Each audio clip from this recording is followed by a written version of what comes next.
In the grand halls of Windsor Castle, where centuries of royal secrets have been whispered behind closed doors, a new chapter of drama was quietly unfolding. It wasn't the kind of scandal that would make headlines immediately, but rather the slow, suffocating tension that builds when powerful people choose silence over truth. King Charles III, the man who had waited decades to wear the crown, found himself facing a crisis that no amount of royal protocol could solve. His beloved wife, Queen Camilla, was at the center of a family storm that threatened to shake the very foundations of their carefully constructed life together. Yet, as the pressure mounted and accusations flew, the king did something that shocked even his closest advisors. He said nothing at all. But silence, as any royal historian will tell you, often speaks louder than words. And in the Parker Bowles family estate in Wiltshire, Camilla's relatives were beginning to read between the lines of Charles's unprecedented quiet. They sensed something shifting in the palace corridors, a change in the wind that could alter their family's position forever. What happens when a king chooses silence? What secrets was the royal family hiding? And why were Camilla's own flesh and blood starting to worry about their future in the shadow of the crown? This is the story of power, loyalty, and the dangerous game of royal politics, where even those closest to the throne are never truly safe, and where a king's silence can be the most telling statement of all.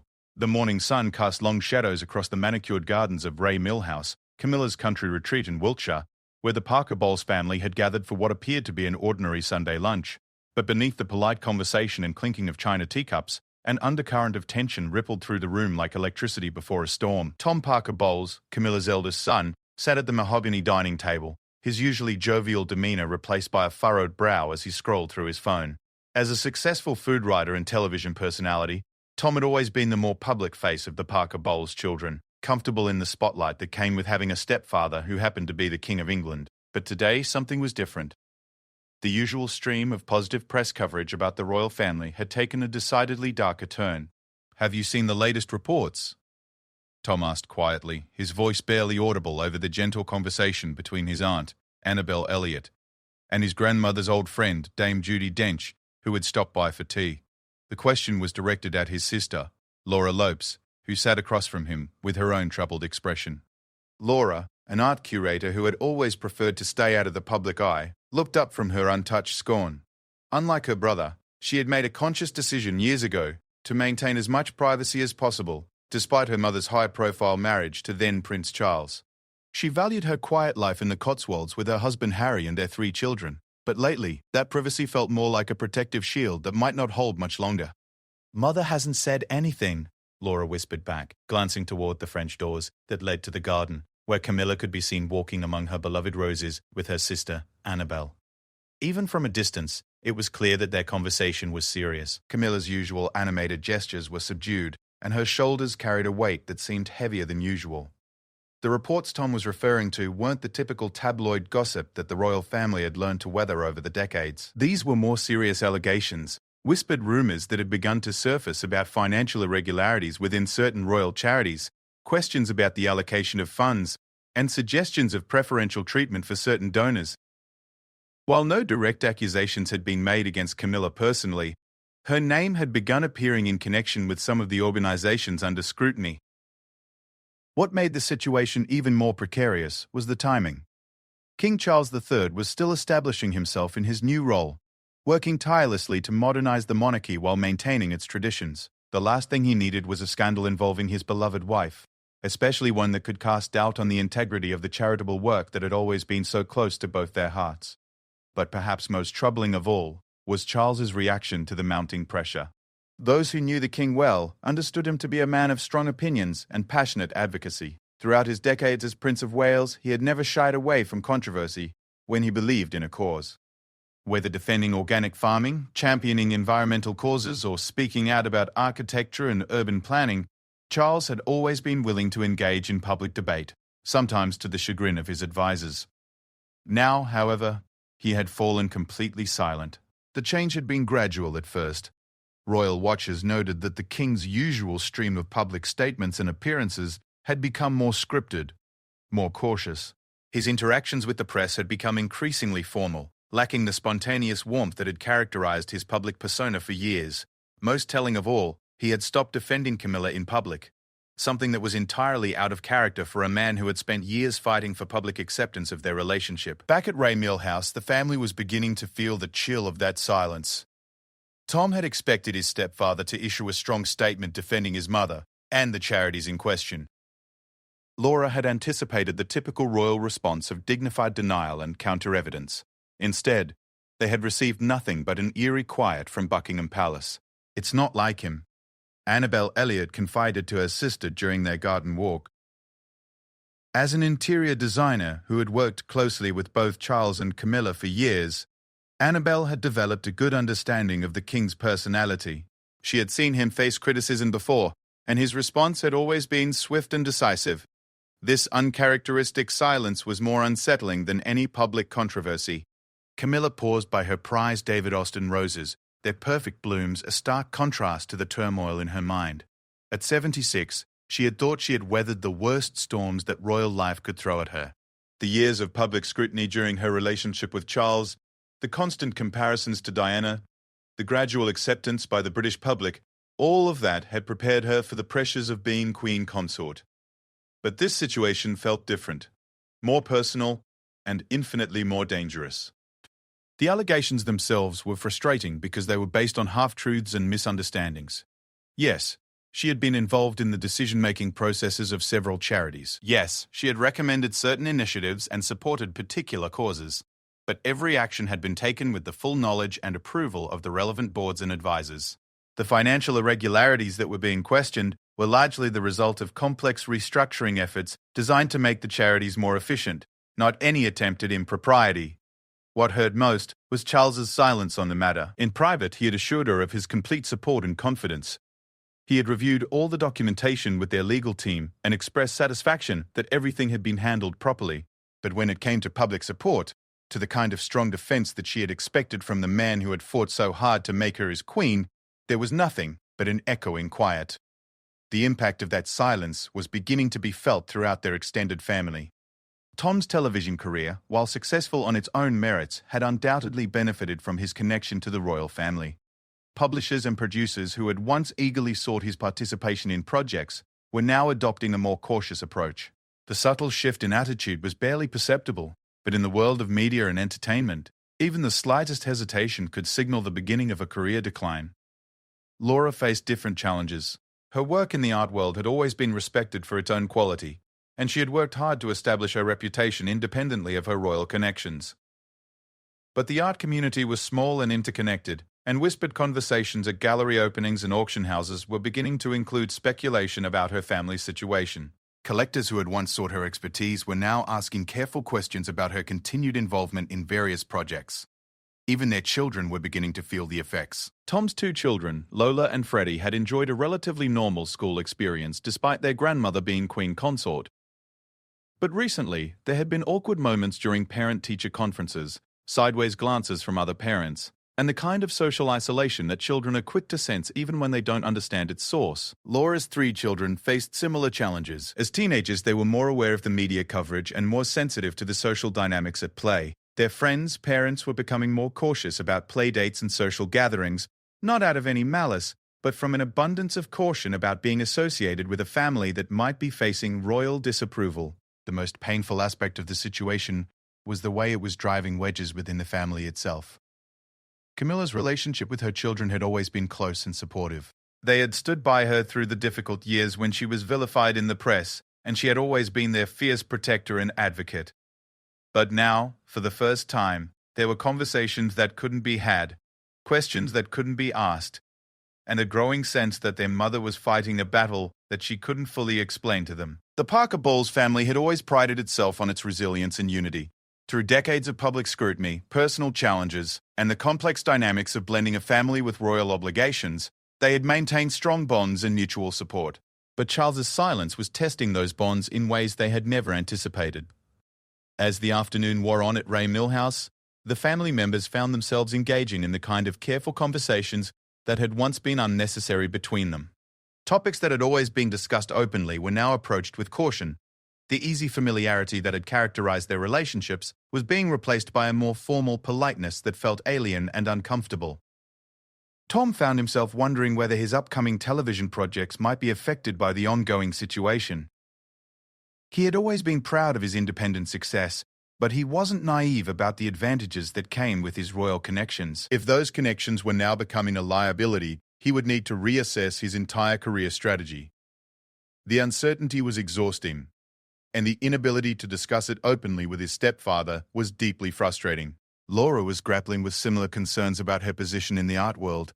She had worked hard to build relationships based on professional respect rather than social connections, but she understood that the two were often intertwined in ways that were difficult to separate. The thought of having to prove herself all over again, of having to overcome suspicion and doubt, was daunting.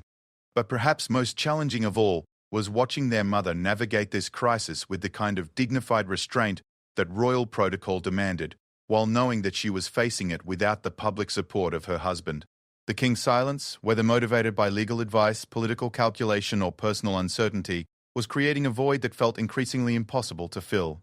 As the sun began to set over the Wiltshire countryside, casting long shadows across the garden where the family had gathered, it was clear that this was just the beginning of a crisis that would test every relationship, every assumption, and every carefully constructed aspect of their lives. The storm was gathering, and the silence from Buckingham Palace was making it impossible to know when or how it might break. The Parker Bowles family was about to learn that in royal life, sometimes the most dangerous enemy isn't the one making noise, but the one who chooses to remain silent when their voice is needed most. The red leather dispatch boxes that arrived at Buckingham Palace each morning had always been a source of both privilege and burden for King Charles III. These ornate containers, filled with state papers, briefings, and correspondence requiring the monarch's attention, represented the weight of constitutional responsibility that he had inherited along with the crown. But in recent weeks, Charles found himself dreading their arrival, knowing that each day brought fresh complications to a situation that seemed to grow more complex by the hour. Sir Clive Alderton, the King's private secretary, approached the monarch's study with the careful demeanor of a man who had spent decades navigating the treacherous waters of royal protocol. A career diplomat who had served as Charles's private secretary since 2022, Alderton understood better than most the delicate balance between personal loyalty and institutional preservation that defined palace life. This morning, however, he carried news that would test that balance like never before. "Your Majesty," Alderton began, his voice measured and respectful as he placed the morning briefings on the antique mahogany desk that had once belonged to George VI. "We've received a preliminary report from the Cabinet Secretary regarding the charity investigation. I'm afraid the situation has become more complicated than we initially anticipated." Charles looked up from the correspondence he had been reviewing, his reading glasses perched on the end of his nose in the way that had become familiar to millions of his subjects through countless official photographs. At 75, the king possessed the kind of dignified bearing that came from decades of public service. But those who knew him well could see the strain that the recent weeks had taken on him. The lines around his eyes seemed deeper, and there was a weariness in his expression that hadn't been there before his coronation. The preliminary report made for difficult reading. While it contained no smoking guns or direct accusations of wrongdoing, it painted a picture of charitable organizations operating in a gray area of oversight and accountability. The restructuring efforts that Camilla had supported, while legal and well-intentioned, had created opportunities for misunderstanding and misrepresentation. More troubling still, the investigation had uncovered connections between some of the donors to these charities and individuals with questionable business practices, though there was no evidence that Camilla or her advisors had been aware of these connections at the time. "What does the legal team recommend?" Charles asked, though he suspected he already knew the answer. The palace's legal advisors, led by the formidable Sarah Bradford QC, had been working around the clock to assess the potential implications of the investigation. Their advice had been consistent from the beginning. Maintain a dignified silence until all facts were established, avoid any statements that could be misconstrued or used as ammunition by critics, and above all, protect the institution of the monarchy from any association with scandal. Lady Bradford maintains that any public statement at this time would be premature and potentially damaging, Alderton replied carefully. She believes that the Queen Consort's innocence will be established through the proper channels, but that Your Majesty's intervention could be seen as an attempt to influence the investigation. The constitutional implications of such a perception could be significant. Charles understood the logic of this advice, but it felt like a betrayal of everything he believed about loyalty and marriage. Throughout their long relationship, he had been Camilla's most ardent defender, willing to endure years of public criticism and family disapproval to protect and support her. The idea of abandoning that role now, when she needed him most, was almost unbearable. Yet the weight of the crown brought with it responsibilities that went far beyond personal relationships. The monarchy's survival depended on maintaining its reputation for integrity and impartiality. If Charles was seen as interfering in a legitimate investigation, even to defend his wife, it could damage the institution in ways that might take generations to repair. The constitutional crisis that could result from such a perception was not something that any monarch could risk lightly. The king's dilemma was further complicated by the political landscape in which he now operated. Prime Minister Rishi Sunak's government was facing its own challenges, and the last thing Downing Street wanted was a royal scandal that could distract from their policy agenda. The subtle but unmistakable message from Number 10 was that the government expected the palace to handle this matter with the utmost discretion, minimizing any potential political fallout. Meanwhile, the opposition parties were watching the situation with barely concealed anticipation. Republican sentiment in Britain remained a minority position, but it was a vocal and organized minority that would seize on any evidence of royal impropriety or abuse of privilege. The investigation into the charities associated with Camilla provided exactly the kind of ammunition that could fuel calls for constitutional reform or even the abolition of the monarchy. Sir Alderton continued his briefing, outlining the various scenarios that the palace staff had been preparing for.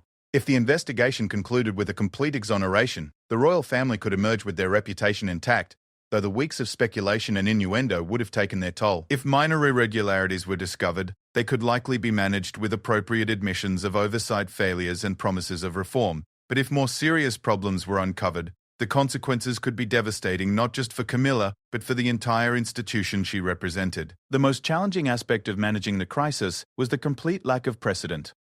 While royal scandals were nothing new, the specific combination of charitable oversight questions, constitutional concerns, and public expectations created a unique situation that defied easy solutions. The palace's crisis management protocols, refined over decades of handling various controversies, seemed inadequate to address the complex web of legal, political, and personal issues at play. Charles found himself caught between competing loyalties and responsibilities in a way that no amount of constitutional training could have prepared him for. His duty as a husband demanded that he stand by Camilla publicly and forcefully. His role as king required that he maintain the dignity and impartiality of the crown. His position as head of the Commonwealth meant considering the international implications of any actions he might take. The weight of these competing demands was beginning to take a visible toll on the monarch. The situation was further complicated by the media's insatiable appetite for royal drama.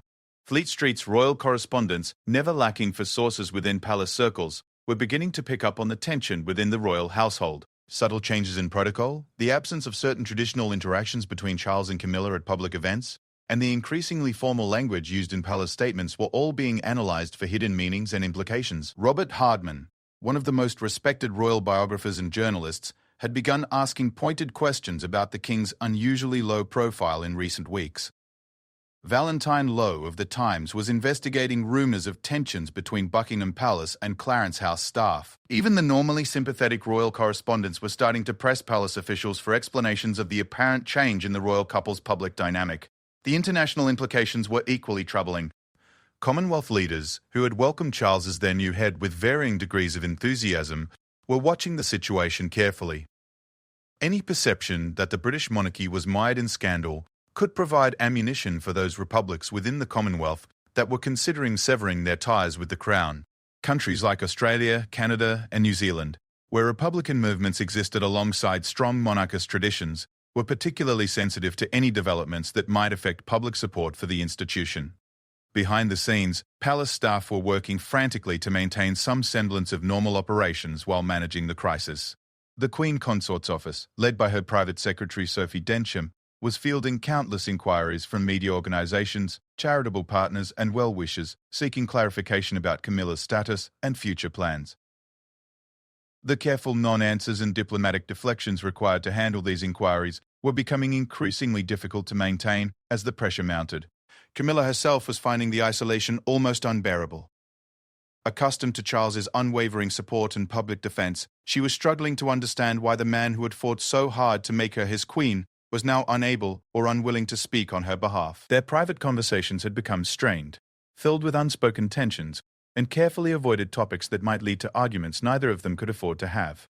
The Queen Consort's daily routine had been dramatically altered by the ongoing crisis. Public engagements were being carefully reviewed and, in some cases, quietly postponed or cancelled.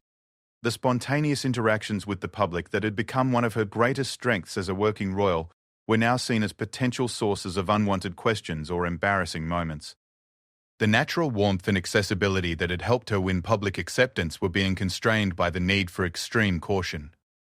Even within the royal family itself, the situation was creating awkward dynamics.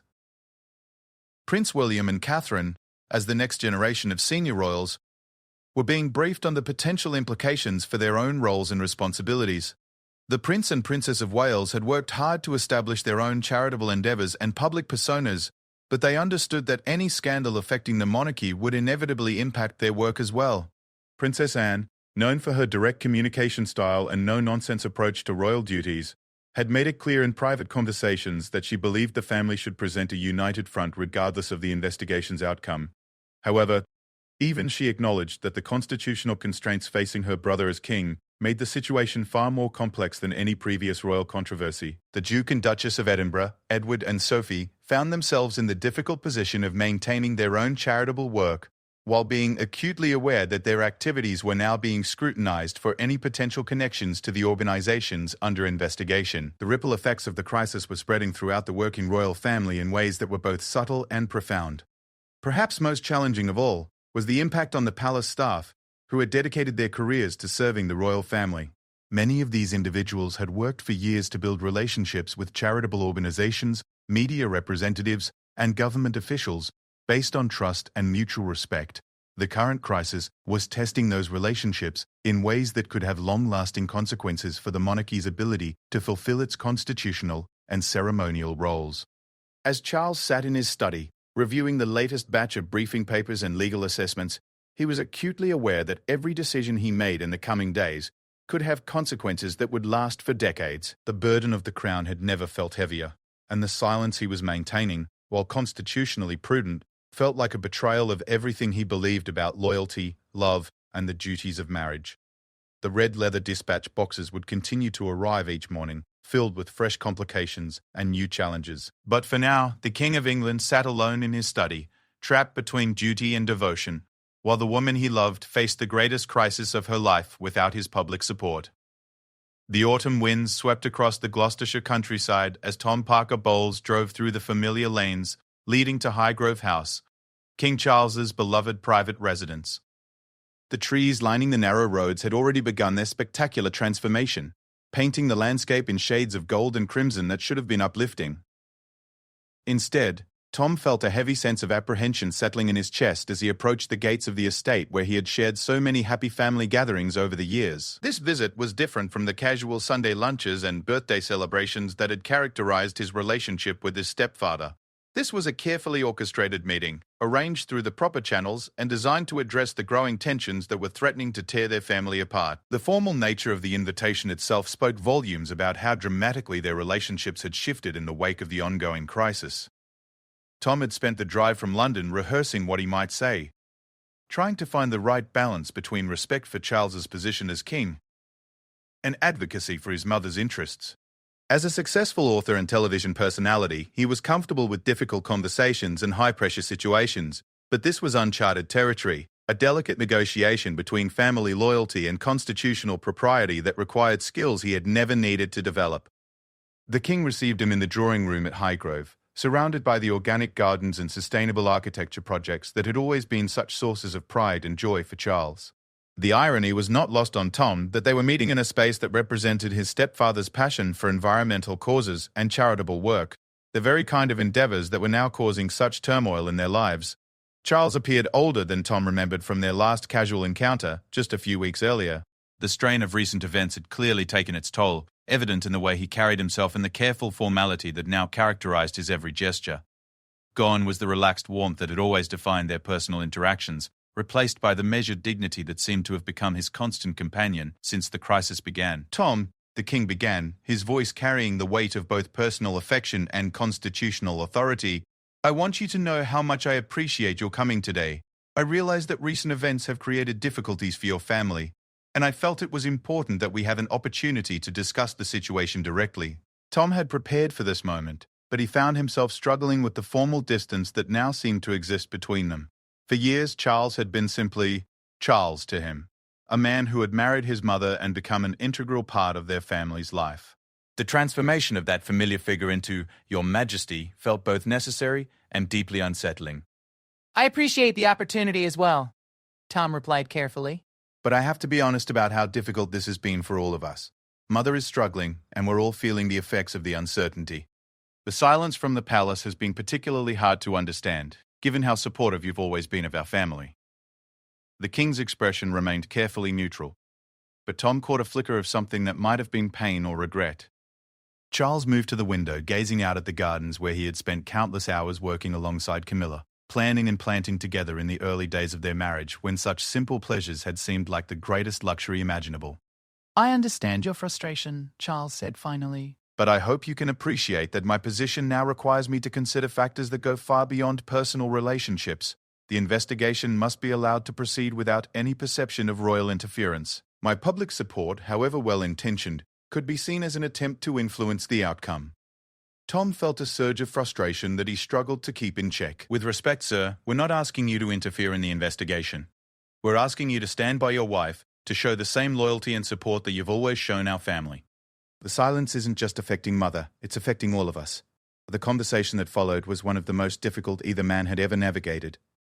Tom explained the impact that Charles's silence was having on the extended family, the subtle but unmistakable changes in how they were being treated by colleagues, friends, and even casual acquaintances. He described his sister Laura's growing anxiety about her position in the art world, the challenges their children were facing at school, and the way uncertainty was poisoning relationships that had taken years to build.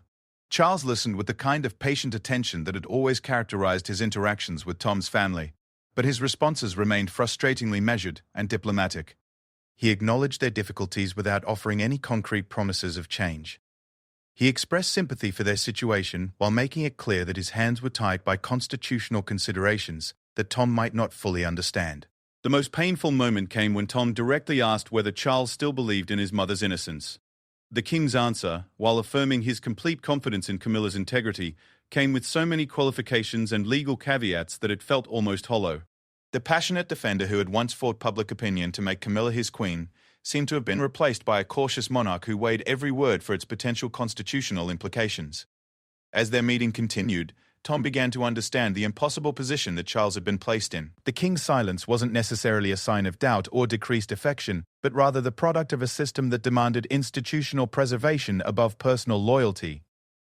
The man who had once been able to act on his convictions now found himself constrained by the very crown he had waited decades to wear. But understanding the king's position didn't make it any easier to accept.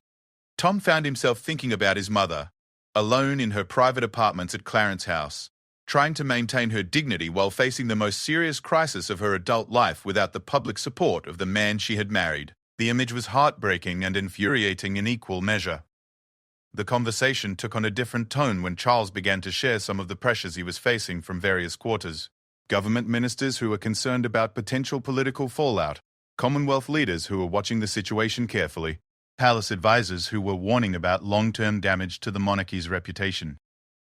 International media outlets that were beginning to pick up the story and interpret it through their own cultural and political lenses. Tom started to appreciate the complexity of the web that had ensnared their family. What had begun as questions about charitable oversight had evolved into a constitutional crisis, with implications that none of them had initially understood. The king's silence, while painful for the family, was perhaps the only response that wouldn't make the situation exponentially worse. Yet even as he began to understand Charles's reasoning, Tom couldn't shake his frustration with a system that seemed to value institutional preservation over human relationships. The monarchy that had supposedly evolved to become more modern and relatable still seemed to operate according to rules that prioritized abstract concepts of constitutional propriety over the welfare of the real people who comprised the royal family. Their conversation was interrupted by the arrival of Laura Lopez, who had driven down from her home in the Cotswolds to join the discussion. Her presence changed the dynamic immediately, bringing a different perspective and a more direct approach to the conversation. Laura had always been the more private of Camilla's children, but her current anxiety had given her a new urgency and frankness that surprised both men. "Your Majesty," she began, dispensing with the usual pleasantries, "I need to understand what's happening to our family. My children are asking questions I can't answer. My husband is facing difficulties at work because of his connection to us. I've had to withdraw from several projects because the organizations involved are concerned about potential associations with the ongoing controversy. Laura's directness seemed to cut through some of the formal barriers that had characterized the earlier conversation. Charles's responses became more personal, less filtered through the careful language of constitutional protocol. For the first time since the crisis began, he allowed them to see some of the anguish he was experiencing over the situation. The king spoke about his sleepless nights, his constant worry about Camilla's emotional well-being, and his frustration with a situation that seemed to have no good solutions. He described the daily briefings that brought fresh complications and new concerns. He admitted to feeling trapped between competing loyalties and responsibilities in ways that he had never anticipated when he accepted the crown. But even in these more personal moments, Charles was clear that his options remained severely limited. The constitutional monarchy that Britain had evolved depended on the sovereign maintaining certain boundaries and avoiding actions that could be seen as political interference. The investigation into the charities associated with Camilla had to be allowed to proceed without any perception of royal influence, regardless of the personal cost to the royal family. As the afternoon wore on, the three of them began to develop a better understanding of the constraints and challenges they were all facing. Tom and Laura started to appreciate the impossible position that Charles had been placed in, while the king gained a deeper appreciation for the very real impact his silence was having on the extended family. They also began to discuss practical strategies for managing the situation. Charles agreed to authorize more frequent private briefings for Tom and Laura, keeping them informed about developments in the investigation without compromising its integrity. He promised to consider ways of showing personal support for Camilla that wouldn't be seen as institutional interference. Most importantly, he assured them that regardless of the public constraints he faced, his private support for their mother remained absolute and unwavering. The conversation also touched on longer-term concerns about the family's future. Even if Camilla was completely exonerated by the investigation, the weeks of speculation and innuendo would have lasting effects on how the public perceived her and, by extension, the entire Parker Bowles family. They would need to rebuild relationships, restore confidence, and find ways to move forward from a crisis that had tested every assumption about their roles and relationships. As Tom and Laura prepared to leave Highgrove, they found themselves facing a complicated mix of emotions. Their anger and frustration hadn't disappeared, but they had been tempered by a better understanding of the forces at play. The king they were leaving behind wasn't the weak or disloyal figure they had begun to fear, but rather a man trapped by the very institution he led, forced to make choices that went against every instinct he possessed as a husband and stepfather. The drive home through the Gloucestershire countryside was quiet, both siblings lost in their own thoughts about what they had learned and what it might mean for their family's future. The autumn colours that had seemed so foreboding on the journey to Highgrove now appeared more hopeful, a reminder that seasons of difficulty eventually give way to new growth and renewed possibilities. But they also understood that the crisis was far from over. The investigation continued. The media scrutiny showed no signs of abating, and the constitutional constraints that had forced the king into silence remained as powerful as ever. Their family had survived the afternoon's difficult conversations with their relationships intact, but the greatest challenges still lay ahead. The first snowfall of winter painted Buckingham Palace in pristine white, transforming the imposing facade into something almost magical as dawn broke over London. Inside the royal residence, however, the atmosphere was far from serene. Sir Clive Alderton hurried through the corridors with an urgency that had become all too familiar in recent months, carrying a red folder that contained news that would change everything the royal family thought they knew about their situation. The investigation that had consumed their lives for the better part of 4 months was finally reaching its conclusion. The preliminary findings, which Alderton was now bringing to King Charles III, contained revelations that no one had anticipated when the inquiry first began. The truth, as it so often does, had turned out to be far more complex and surprising than anyone had imagined. Charles was in his private study reviewing his schedule for the coming week when Alderton arrived with the report. The king had maintained his careful routine throughout the crisis, attending to his constitutional duties with the same methodical attention to detail that had characterized his approach to royal responsibilities for decades. But those who worked closely with him could see the toll that the prolonged uncertainty had taken. The man who had once approached each day with enthusiasm and energy now seemed to be simply enduring until some resolution could be found. "Your Majesty," Alderton began, his voice carrying an unusual note of excitement that immediately captured the king's attention. "I have the preliminary conclusions from the investigation. I believe you'll find them quite illuminating." The report made for extraordinary reading. Far from uncovering evidence of impropriety or negligence on Camilla's part, the investigation had revealed a sophisticated conspiracy designed to damage the Queen Consort's reputation and, by extension, the stability of the monarchy itself. The financial irregularities that had sparked the initial inquiry were not the result of poor oversight or questionable judgment, but rather the product of deliberate manipulation by individuals with their own political agenda. The perpetrators were a small but well-connected group of Republican activists who had infiltrated various charitable organizations with the specific goal of creating scandals that could be traced back to senior members of the royal family. Their plan had been years in the making, involving the careful placement of sympathetic individuals in key administrative positions and the gradual introduction of financial practices that would appear suspicious under scrutiny while remaining technically legal. The sophistication of the scheme was breathtaking. The conspirators had studied the royal family's charitable interests carefully, identifying organizations that were particularly close to Camilla's heart and systematically working to compromise their operations. They had timed their manipulations to coincide with Charles's accession to the throne, knowing that any scandal involving the new Queen Consort would be particularly damaging during the crucial early months of his reign. Most remarkably, the conspiracy had nearly succeeded. The careful drip of leaked information to sympathetic journalists, the strategic timing of financial audits, and the deliberate creation of documentary evidence that would implicate Camilla in questionable decision-making had all combined to create exactly the kind of crisis that the perpetrators had hoped for. Only the thoroughness of the official investigation had uncovered the truth behind the elaborate deception. Charles felt a complex mixture of emotions as he absorbed the implications of the report. Relief at Camilla's vindication was mixed with anger at the months of unnecessary suffering she had endured, and fury at the forces that had sought to use his wife as a weapon against the institution he had sworn to protect. But perhaps strongest of all was a deep sense of guilt at his own role in the crisis, his constitutional silence having amplified Camilla's isolation at the very moment when she most needed his support. The revelation demanded immediate action, but it also presented new challenges. The conspiracy's exposure would vindicate Camilla completely, but it would also reveal the vulnerability of the royal family to sophisticated attacks from determined enemies. The security implications alone were staggering, forcing a complete reassessment of how the monarchy protected itself against internal threats and political manipulation. Meanwhile, at Clarence House, Camilla was preparing for what she had assumed would be another difficult day of maintaining dignity in the face of continued uncertainty. Her routine had become a carefully managed series of private engagements and administrative tasks designed to keep her occupied while avoiding any public appearances that might generate unwanted questions or speculation. The isolation had been perhaps the most challenging aspect of the entire ordeal. The sense of facing criticism and suspicion without the ability to respond or defend herself. When Sir Clive Alderton arrived with news of the investigation's findings, Camilla's first reaction was not relief, but a kind of numb disbelief.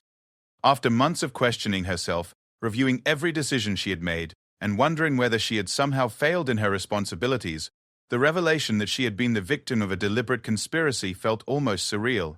The Queen Consort's thoughts immediately turned to her family, to the months of stress and uncertainty they had endured because of the false accusations. Tom's television career had indeed suffered, with several projects being quietly shelved as producers waited to see how the controversy would resolve. Laura had withdrawn from the art world almost entirely, unable to bear the constant speculation about her family's situation. Their children had faced social isolation and awkward questions that they were too young to fully understand. But perhaps most painful of all had been the strain on her relationship with Charles. The man who had fought public opinion for years to make her his queen had been forced into a silence that felt like abandonment, creating a distance between them that threatened to undermine everything they had built together. The conspiracy had succeeded in its goal of damaging the royal family, even though the truth was now finally emerging. The news of Camilla's vindication spread through the palace with remarkable speed, carried by staff members who had watched the royal family's suffering with growing concern. The relief was palpable among those who had worked closely with the Queen Consort and had never doubted her integrity.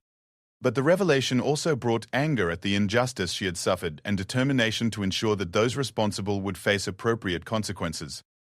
Prince William and Catherine, the Prince and Princess of Wales, were among the first to be briefed on the investigation's findings. Their reaction combined relief at Camilla's exoneration with concern about the implications for the entire royal family.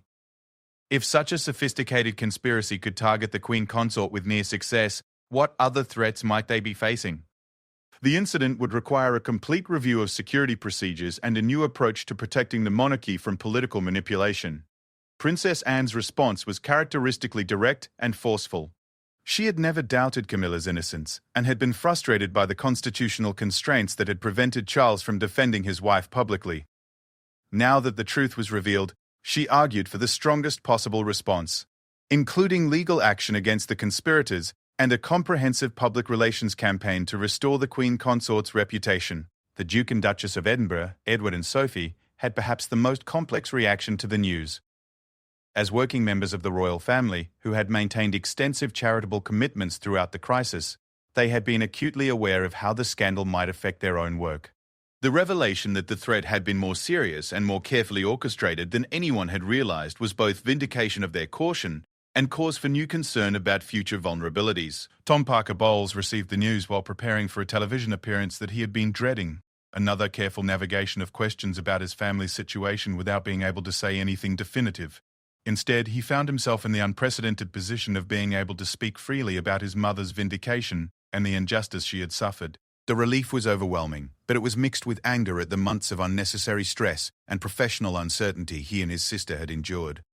Laura Lopez was at home in the Cotswolds when she learned of the investigation's conclusion. Her first instinct was to protect her children from the intense media attention that would inevitably follow the revelation of the conspiracy, but she also felt a profound sense of vindication for the faith she had maintained in her mother throughout the crisis, even when doubt had crept in during the darkest moments of uncertainty. The challenge now facing the royal family was how to respond to the vindication in a way that would restore Camilla's reputation while also addressing the serious security implications of the conspiracy. The perpetrators would face criminal charges, but the damage they had caused to public confidence and family relationships could not be easily repaired through legal proceedings alone. Charles's first priority was a private reconciliation with Camilla, an acknowledgement of the impossible position he had been placed in, and an apology for the pain his silence had caused. The constitutional constraints that had forced his hand were real and had been necessary to protect the integrity of the investigation. But that didn't diminish the personal cost of his inability to defend his wife when she most needed him. Their private conversation was one of the most emotional of their long relationship. Charles's carefully maintained composure finally cracked as he expressed his anguish at having been forced to stand by while Camilla faced suspicion and criticism that he knew she didn't deserve. For her part, Camilla finally allowed herself to express the hurt and isolation she had felt, the sense of facing the greatest crisis of her life without the support of the man she had married. But their reconciliation was just the beginning of the healing process that would be required to restore their family's relationships and public standing. The conspiracy's exposure would generate intense media interest and public scrutiny, requiring careful management to ensure that the focus remained on Camilla's vindication rather than on the vulnerabilities the incident had exposed. The palace's communication strategy would need to balance several competing objectives. They needed to clearly establish Camilla's complete innocence and the injustice she had suffered, while avoiding any appearance of attacking the investigation that had ultimately vindicated her.